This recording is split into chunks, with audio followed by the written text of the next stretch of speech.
Honorable Sisa, Table Clerk. Ms. Ramatuli Zhao, Communications Officer.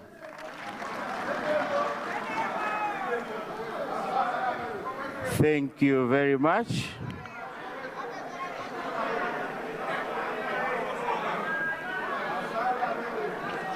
Honourable members, thank you so much, our guests. The message coming from there is that one in your delegation should remain in Malawi.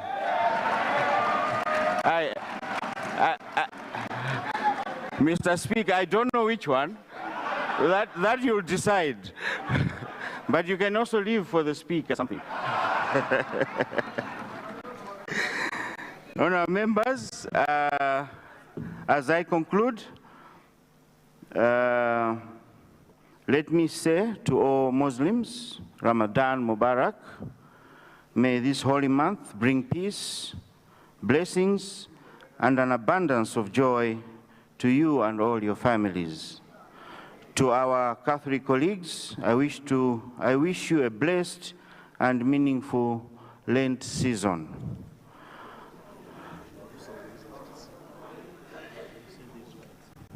Honourable members, this marks the end of my announcement. I now have the honor to invite General Business, addressed by foreign dignitary, the Right Honourable Fabare Tambo Jata, Speaker of the National Assembly of the Republic of Gambia, to address the Assembly. Honourable members, I now have the honor to invite Right Honourable Fabakari Tombong Jata, Speaker of the Parliament of the Republic of Gambia, to address the Assembly. Right Honourable Speaker.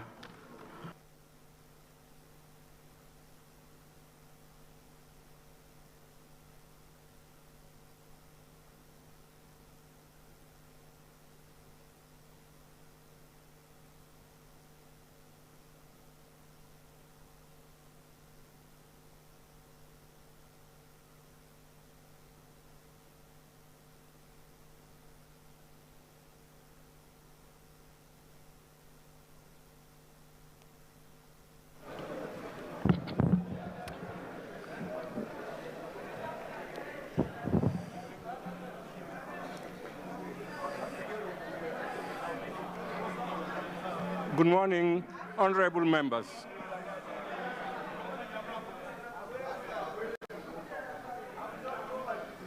Let me repeat, good morning to you all, honorable members.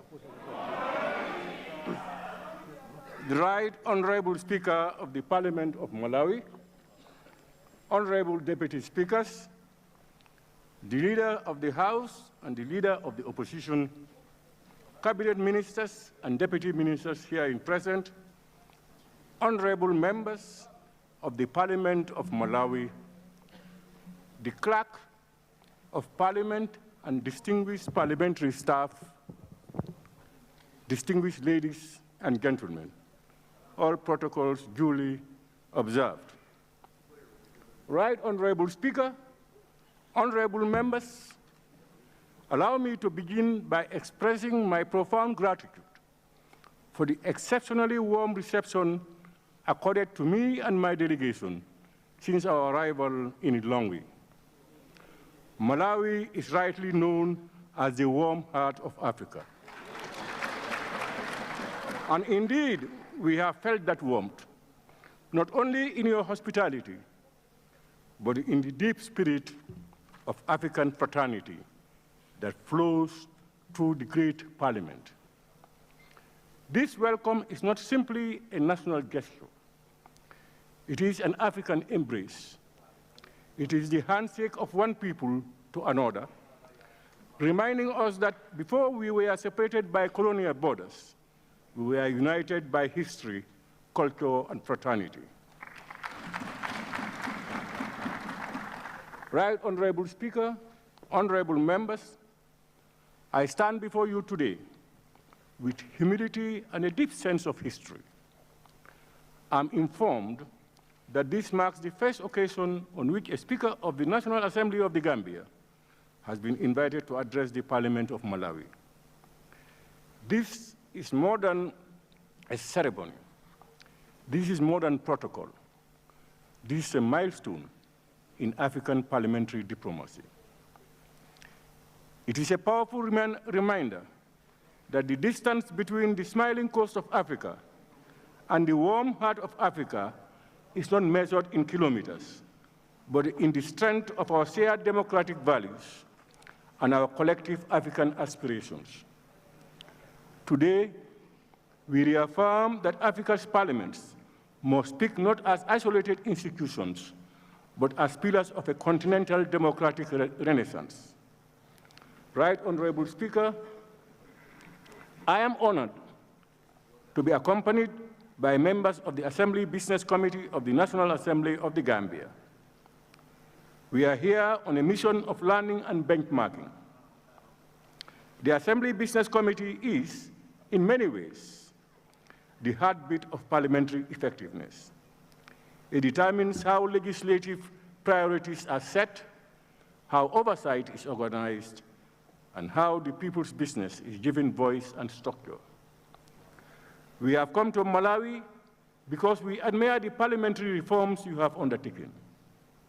We respect the efficiency with which you manage legislative business, the strength of your committee system, and the maturity of your institutional processes.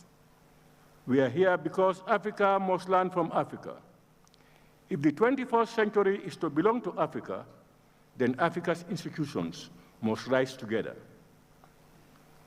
Honorable Speaker, honorable members, though our nations are located in different sub-regions, we are bound together by a common thread, a shared history of struggle, a shared commitment to democracy, and a shared responsibility to deliver development to our people. We are both proud members of the Commonwealth, but more importantly, we are proud members of the African family. The Gambia, like Malawi, is on a journey of democratic consolidation. And we have learned that democracy is not a destination, it is a discipline. Democracy is not sustained by elections alone, but by strong institutions, accountable leadership, and parliaments that truly represent the will of the people. Parliament must remain the sanctuary of the people's voice, the guardian of the Constitution, and the conscience of the nation.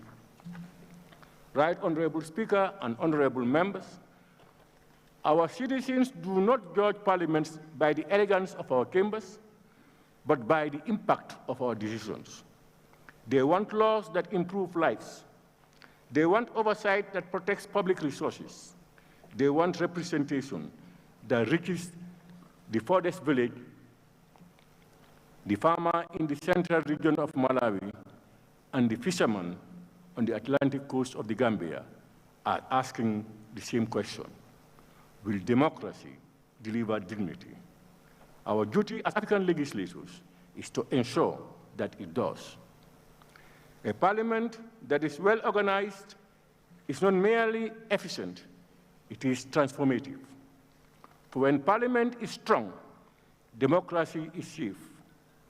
And when democracy is safe, development becomes possible. And when development becomes possible, Africa rises. Right Honorable Speaker, it is my firm conviction that this visit must not be a one-off event. Let it be the spark that ignites a strong, long-term partnership between our two legislators, one that is structured, intentional, and enduring. We envisage the establishment of a parliamentary friendship group between the Gambia and Malawi to foster regular dialogue and cooperation, staff exchange programs between our clerks' offices to share best practices in procedural services, committee support, Hansard reporting, legislative drafting, and parliamentary digitalization, and joint collaboration in international parliamentary fora, including the IPU, CPA, and the Pan-African legislative platforms, where Africa must speak with one voice on issues of global justice, climate resilience, peace, and development. Honorable members, Africa's solutions must come from Africa. As I look around this great chamber, I do not only see Malawian lawmakers, I see Africa's promise. Let our engagement remind us that Africa's solutions lie within Africa. We must strengthen our parliaments not only for our nations, but for our continent.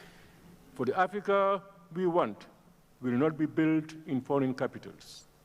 It will be built in African chambers like this one, through African laws, African oversight, African unity, and African determination. The future must not happen to Africa. Africa must shape the future. Right, Honorable Speaker, honorable members, on behalf of the National Assembly and the people of the Gambia, I thank you sincerely for this historic honor. We are inspired by the professionalism, warmth, and parliamentary maturity we have witnessed in Malawi. I look forward to welcoming a Malawian delegation to Banjul in the near future, so that we may continue this journey of legislative solidarity and African partnership. May the Republic of Malawi continue to prosper. May the Republic of the Gambia continue to thrive. And may Africa continue its irreversible march towards unity, democracy, and prosperity. Allah baraka, assalamu alaikum, jerejef, zikomo kuambiri. Thank you very much.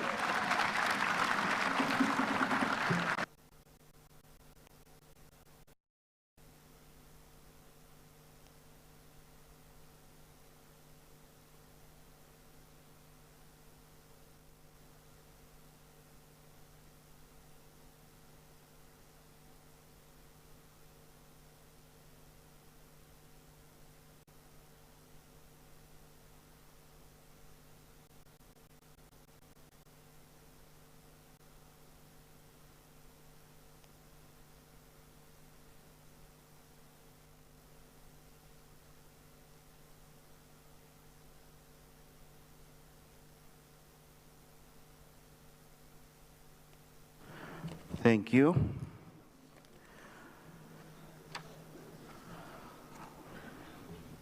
Thank you very much, Right Honorable Speaker. On behalf of the entire Parliament of Malawi, and indeed on my own behalf, I wish to express our sincere gratitude to you, the Speaker of the National Assembly of the Gambia, Right Honorable Fabakary Tobong Jatta, and the distinguished members of your entire delegation, for honoring us with your presence and for the address you have delivered this morning in the Parliament of Malawi.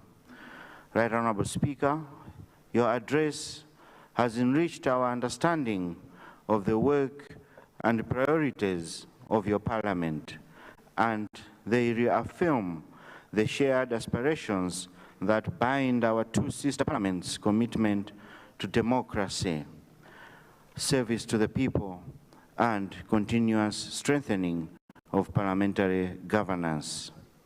Honourable members, during the courtesy call that I had with the Assembly Business Committee of the National Assembly of Gambia on Monday, I expressed my deep appreciation for this visit and underscored Malawi's willingness to deepen cooperation between our two parliaments.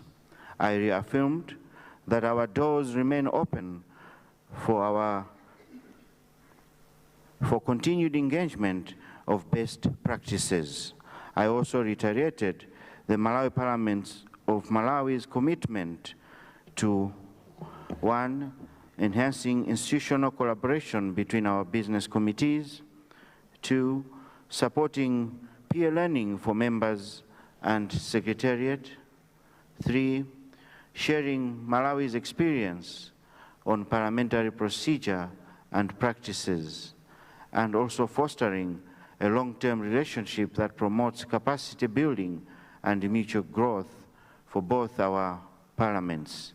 Above all, I extended my invitation to the Right Honourable Speaker of Gambia to address this Assembly as an honor to our august House. I am very glad today to note that you, the Speaker of the Gambia, has accepted this cordial invitation. Let us all rise to give the Speaker and his entire delegation a round of applause in honoring their kind gesture of visiting and addressing our Assembly.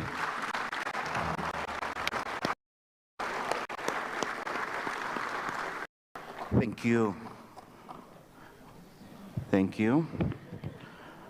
Right Honourable Speaker, we are therefore delighted that your delegation has demonstrated such keen interest in understanding how our Parliament and indeed our Business Committee functions, how we prioritize legislative business, how our committees are structured and operate, and how we foster consensus in a diverse multi-party environment.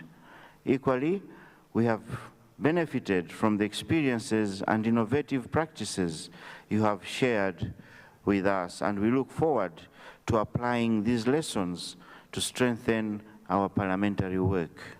Right Honourable Speaker, your visit is more than a study tour. It is a reaffirmation of solidarity between our two nations and our two parliaments. It is my sincere hope that today's engagement will sow seeds for even stronger, deeper, and meaningful cooperation in the years to come. At this juncture, allow me, therefore, to once again extend our sincere appreciation to you, Right Honourable Fabakary Tombong Jatta, and your entire delegation for taking the time to engage with us so meaningfully. We trust that you have benefited from the various interactions held throughout the week, and we equally hope that your stay in Malawi, the warm heart of Africa, has been enjoyable and enriching. We wish you a wonderful stay in Malawi, and after your tour, we wish you a safe and pleasant journey back to your lovely country, the Gambia. May I therefore allow you, Right Honourable Speaker Tombong Jatta, and your entire delegation to take leave of the Assembly. Thank you very much.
Good morning, honourable members.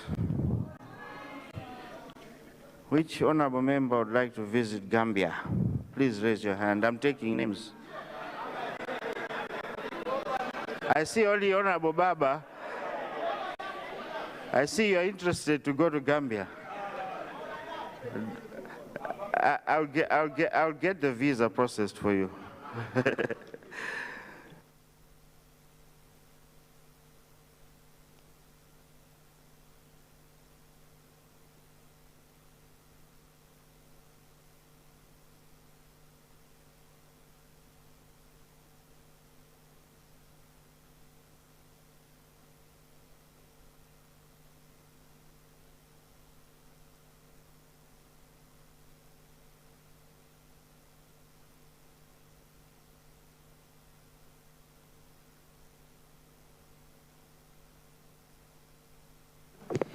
General business, announcement by the chair.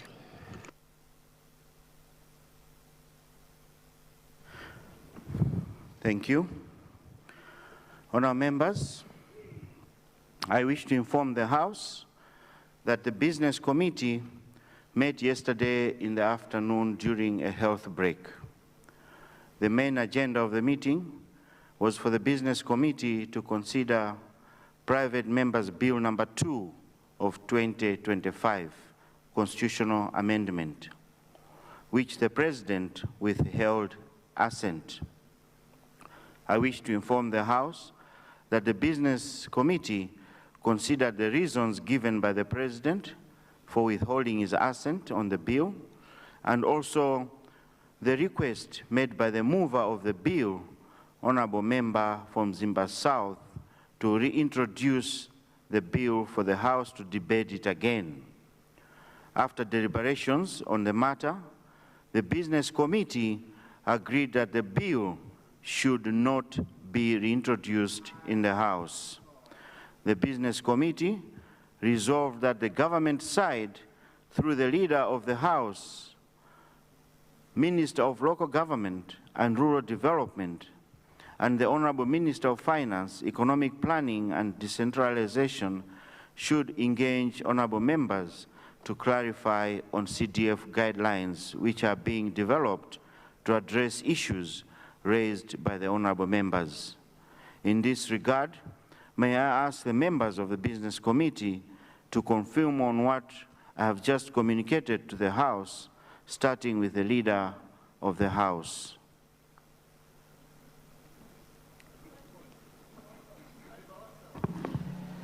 Right Honourable Speaker, I stand to confirm that indeed what you have announced is what transpired in the Business Committee yesterday. Thank you, Right Honourable Speaker. Thank you, Leader of the House. Leader of Opposition,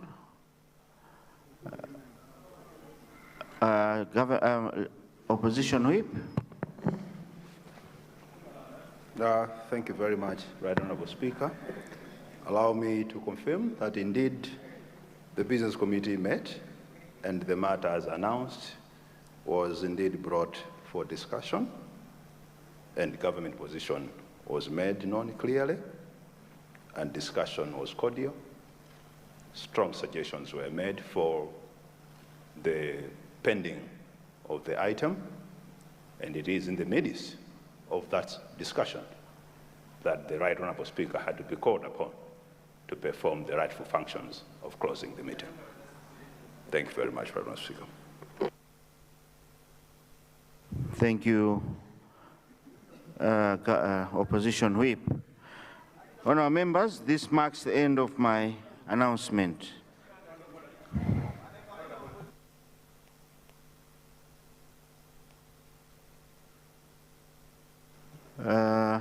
Lilongwe Nyanja, are you standing on point of order? Your Honor, Your Honor, the Speaker, I respect the ruling that you've done, and I would like the ruling that you've, the communication that you've made. Your Honor, the Speaker, I would like to draw your attention to functions of the Business Committee, which is Understanding Order 156, because you highlighted that the Business Committee had a meeting yesterday, and the Understanding Order 156, I'd like to draw your attention to subsection 3. Allow me to read your Honor, the Speaker. The Assembly may, on a motion by the Leader of the House, in respect of government business, or any member in respect of private members' business, make alterations to the order paper. Your Honor, the Right Honourable Speaker, I happen to be a member representing the people of Lilongwe Southeast. And today, I'm standing not as a Leader of the House, because it's there, but I'm standing as a member. And in reference to Standing Order 156, subsection 3, I would like to propose and to move a motion that we can do the alteration in relation to the standing order that today, being a private members day, the order paper face an alteration to allow Zimba South to proceed to present a motion. And in all subsequent engagements to allow secret voting to proceed. I submit, Your Honor, the Speaker.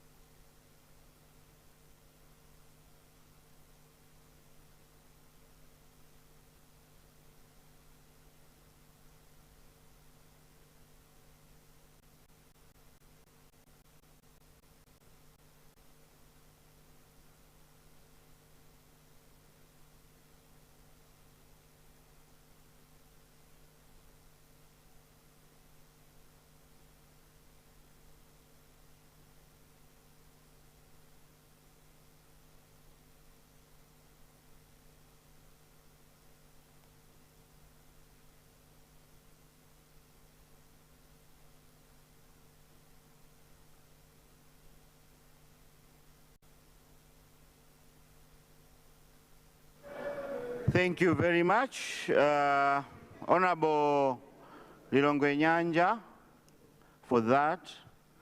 But I want to draw your attention to what you said. You said we need to do an alteration to the order paper in order to reflect something. Now, the business you are talking about is not on the order paper. You don't do an alteration when there's nothing on it. We don't have that business on the order paper, and I don't know what you want us to do on an alteration on what.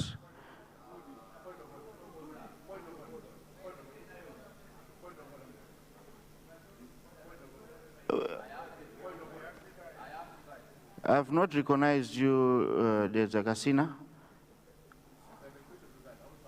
I have not recognized you, Dezakasina. Please take your seat.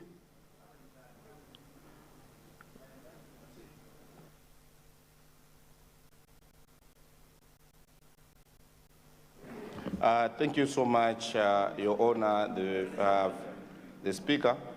Today being private members, I would like to move a motion to waive all relevant standing orders in order to have a supplementary order paper, which will carry the interest being presented by Zimba South. I beg to move, Your Honor. Thank you.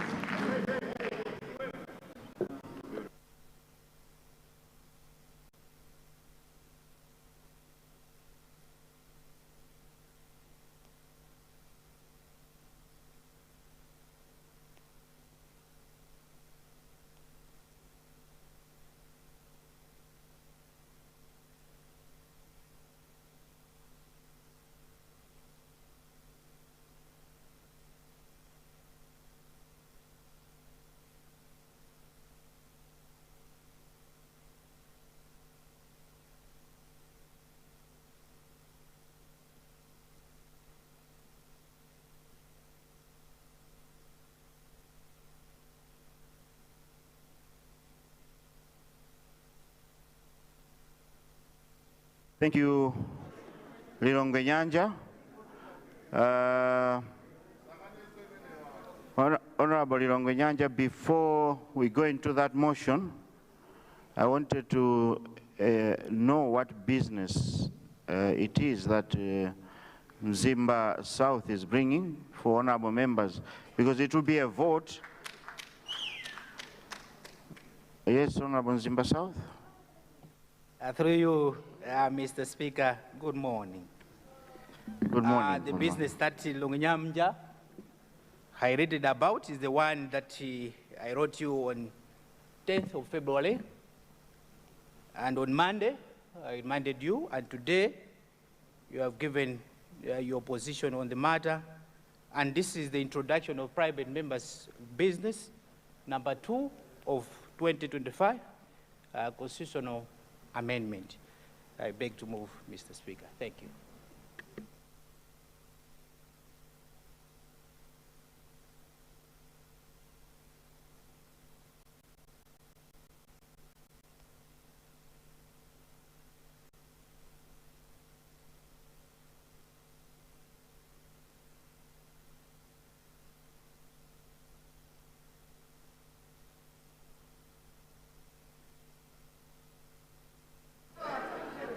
Honorable, there's a South, Mzimba South, sorry. The business you are bringing is the same business that the business committee did not allow to come in the House. So there is a contradiction. Yes, I'm giving you the floor. You want to explain? Mr. Speaker, can I take you to Standing Order 210, stanza number 1. Before we go there, let's go to Standing Order 81, verse 4. Subsection 4. We are used to the change. Mr. Speaker, Standing Order 81, verse, stanza number 4 talks about a motion without notice. It says the following motions may be moved without notice. And if you go to 4, it's a motion for the suspension of rules moved with permission of the Speaker. And then if you go to 210, which has been done by Lilongwe Nyanja, come to 210, 210-1.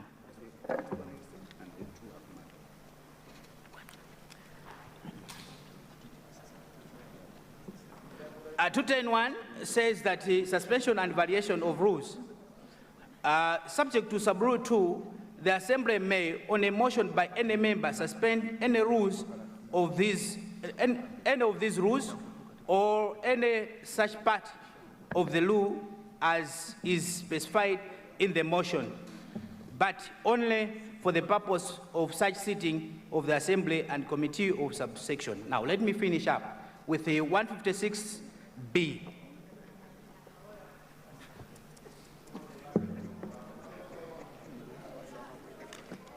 Okay, so 166B, Mr. Speaker, it talks about, firstly, it talks about the function of the business committee. B says that it examines business items received from members before they are placed on the order paper by the clerk. So, Mr. Speaker, sir, based on the motion that Lungunyanja has highlighted, which has violated all the relevant standing orders, in this case, he has introduced a topic which, a topic which Mzimba Side already notified your office, and it is on the table, it is on records, so that we introduce the supplemental order paper, and then we finish up this business, because the business committee has been overridden, can be overridden by the decision of the whole House. I beg to move. Thank you.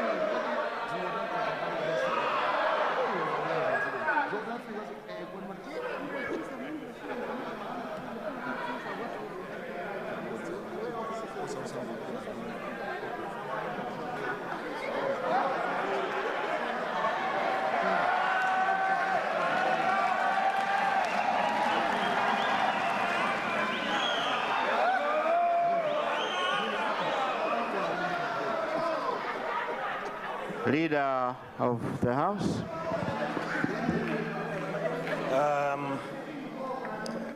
Right, Honorable Speaker, sir. At times, one would wonder the levels of honesty or dishonesty members can at times have.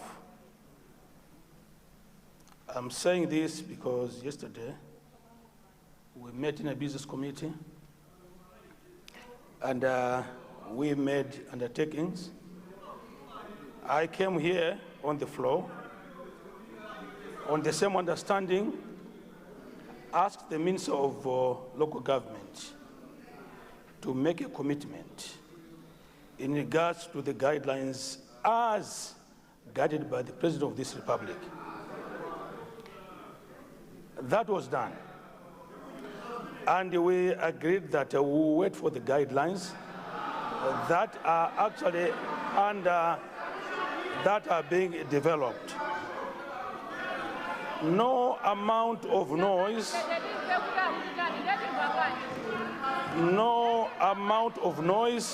will move government on this matter. Motion or no motion, government remains very steadfast that will not be cowed into taking decisions that are irrational. We've made our position clear that whatever members want will be contained in the guidelines that are being developed. So whether you read all the standing orders from one up to the last one, it will not help matters. The fact remains, we will not be moved. Mr. Speaker, sir, I so guide.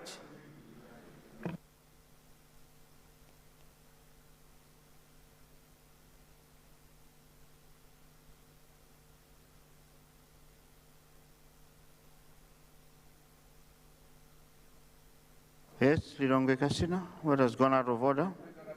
I mean, there's a Kasina. Good morning, Your Honor. I wanted to draw you to a constitution of Malawi, and I will take you to section 58, subsection 2 of our constitution, where it says, notwithstanding section 1, Parliament shall not have the power to delegate any legislative powers which would substantially and significantly affect fundamental rights and freedoms recognized by this Constitution. Now, what I want to say is the guidelines which the leader of the House want to tell this House to rely upon, they are not legislative powers. We are the ones which have the powers to legislate. That's why we want to put in the Constitution the private members' bill. The guidelines doesn't supersede the legislative powers of this House. So I would want us as a House, we continue to perform our duties of making the laws, not the guidelines. I submit. Thank you, Dr. Kasina. Honourable members,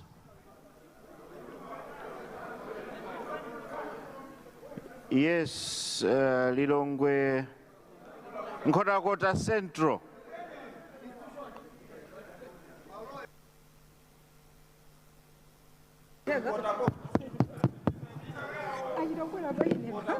Mr. Speaker, point of noting, my mic is not working for the second time now. Maybe this House should consider replacing it because I represent a constituency. That expects a lot from me. Mr. Speaker, sir, further to what Dr. Kasina has submitted before you, I'd like to draw your attention and the attention of the whole House to section 56, subsection 1 of the Constitution of the Republic of Malawi, wherein there is containment of procedural issues regarding conduct of business in the National Assembly. But in particular, this provision states that, and I quote, should be subsection 2, save as otherwise provided in this Constitution, the National Assembly may act, subsection 1, section 56. Subject to this Constitution, the National Assembly may, by standing order or otherwise, with emphasis, otherwise, regulate its own procedure. I want you to take a minute and reflect on that provision. You cannot be here to rape the Constitution. And we cannot give you the tools to do that, Mr. Speaker, sir. Honorable Leader of Government has said, government cannot do this. Who is government? If we are not part of government, who is government? Honorable Leader, who is government?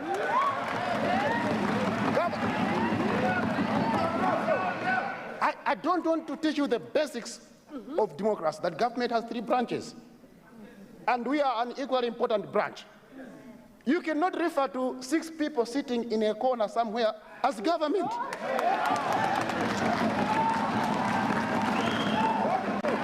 That must stop.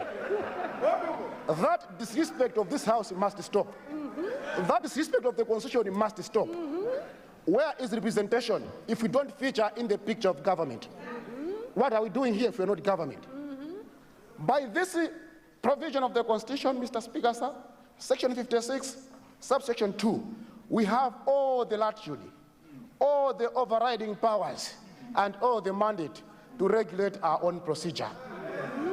You cannot, by standing order, a mere standing order, turn democracy into a dictatorship by the minority. That can't happen, and that will never happen in our time, Mr. Speaker, sir. Whatever the Business Committee has agreed upon can be and will be overridden by this House, because the law is there to give us that mandate. So the Speaker, neither the Speaker nor the Leader of Government Business can continue referring to Business Committee resolutions when there is this provision. That is an abomination under our constitutional setup.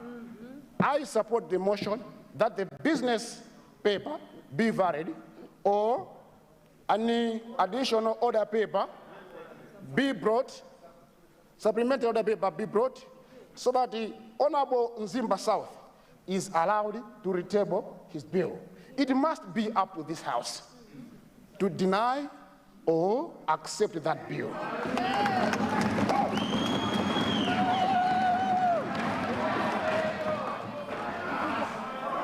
Finally, Mr. Speaker, sir. Finally, Mr. Speaker, sir.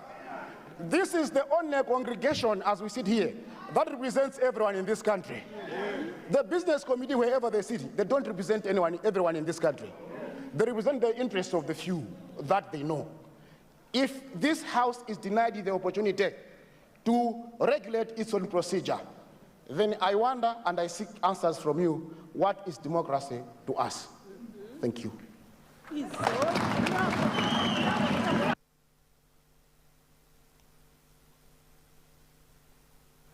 Honorable Nkota Kota, you started very well, and your last sentence seemed to undermine the business committee. It represents the business of the House. And with due respect, I would like you to withdraw the last statement.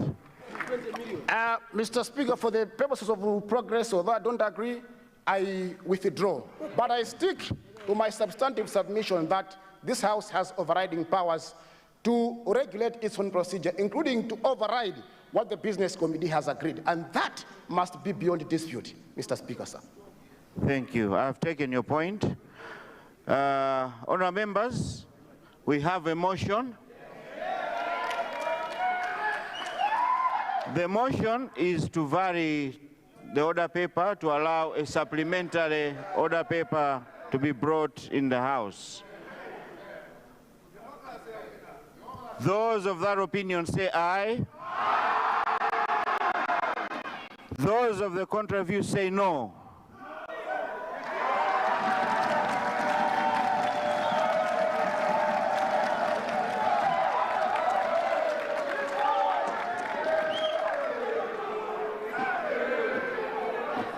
The ayes have it, and the motion is carried.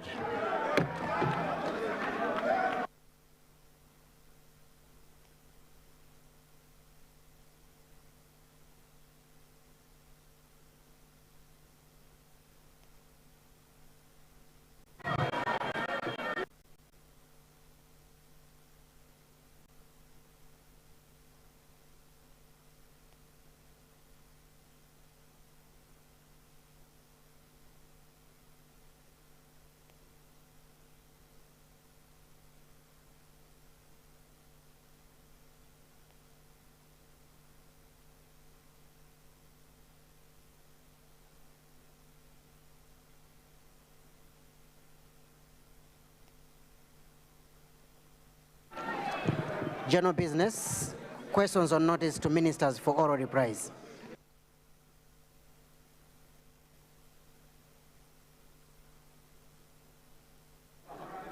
Honourable members,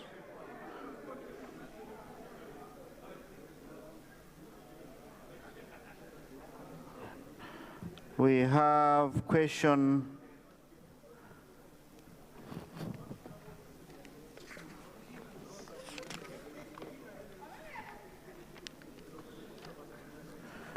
number SO 64-1.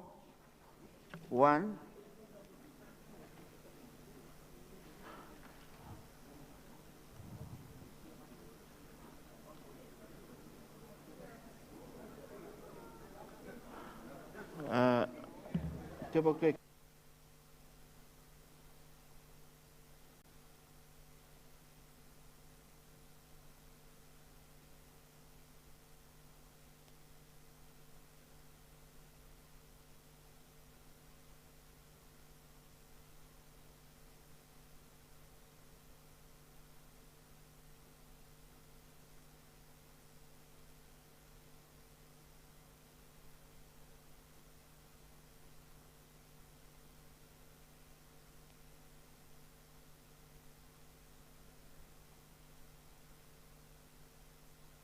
Honourable members, it's question number 63 in today's standing order, coming from Kasungu Southeast, Minister of Education, Science and Technology. Kasungu Southeast.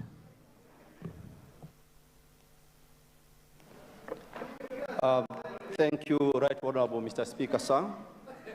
I would like to confirm that question number 63, appearing on the order paper, is from the people of Kasungu Southeast constituency. I confirm. Thank you. Minister of Education, Science and Technology. Thank you very much, Mr. Speaker, sir. And through you, I would like to thank the honourable member for Kasungu Southeast for his question. The honourable member is 1, constructing additional classrooms at Mifulu Full Primary School, which, according to the record, has only 2 classrooms. And secondly, constructing additional classroom blocks at Chidimba Full Primary School, which has only 4 classrooms. In view of the guidance that Right Honourable Speaker gave on the floor regarding such questions, I would like to tackle his question from a policy perspective. The Ministry of Education, Science and Technology would like to ensure that there is quality education throughout the country. And quite a number of things that are needed to be considered for quality education to be delivered, and that includes teachers, teaching and learning materials, but relevant for this question, the infrastructure that must be available for the students to learn from. I have said since I became Minister of Education, Science and Technology that it is the policy of government that no children should learn under a mango tree or any tree or in a glass-thatched facility. I have therefore invited all members of parliament who have such structures to report to the ministry so that we address the issues immediately.